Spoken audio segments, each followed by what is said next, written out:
voters done in late January, and he'll join us. But first, there's another election campaign also underway now for president of the union representing rank-and-file Chicago police officers. Controversial firebrand John Catanzara seeks a second term, challenged by Bob Bartlett, a veteran detective. Let's get fired up. We invited the incumbent, John Catanzara. He did accept our invitation, but as we're now recording at the previously agreed upon time, Mr. Catanzara says that he has suddenly been required to meet with an attorney, and I've offered alternative times. He hasn't gotten back to us.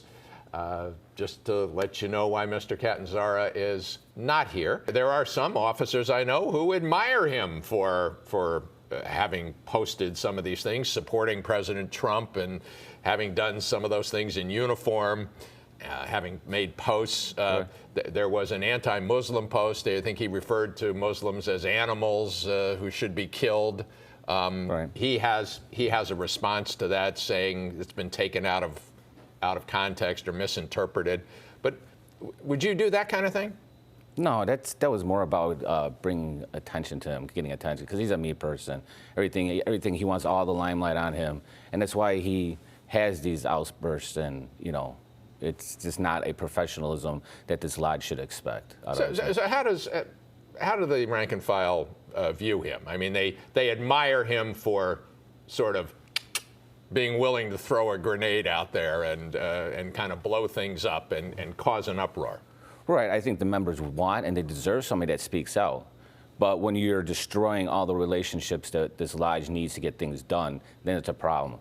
And you can't just say, well, it's one instance. It's everywhere across the board. He destroys stuff, destroys the relationships. He's very much the Lori Lightfoot of the FOP. And we need to What do you mean by that? He cannot get along with people. He can't get along with city council members, ones that support us. He can't get along with the legislators downstate to get legislation passed. He can't get along with our members. He screams at our members. Every time somebody asks him a question that he doesn't want to talk about, he starts yelling at them. That's 101 in detective interviewing. When you ask somebody a question and they don't want to answer and they try and bully you into not continuing that line of questioning, you're onto something. And that's because that's exactly what's happening with him. You're onto something that he doesn't want you to talk about. So you have some quarrels with the way Catanzara has handled the finances of the local union. About what he's spending money on, frivolous spending in our PAC, frivolous spending for stuff that he wants. A food truck for $90,000. A food truck? Food truck to feed the members. Yeah. So where does the food truck go? Oh, good question. Oh, you mean when it's not being used? I don't know where they keep it stored. Where is it used? So on occasion, it goes out to our district or our units of assignment, and they cook food. But we don't need to do that for our members. If we want to get them food, yeah, we can go order them food and get them food. But to spend $90,000 on a food truck, they can go to Burger King or Arby's, right, or get pizzas. But to spend $90,000 on a food truck and then have to now buy him a new upgraded truck for about the same amount of money, that's frivolous spending. $26,000 last year. There's a line item for travel expenses. Where is he traveling? What is he spending that money on? So when you ask, does Mr. Catanzara explain the $26,000 in travel expenses? Oh, if I was to ask him, it would be just like any time these members ask at the general meetings, or now while he's out in roll calls, when you ask a question and he doesn't want to answer it, he's going to yell at you and try to bully you.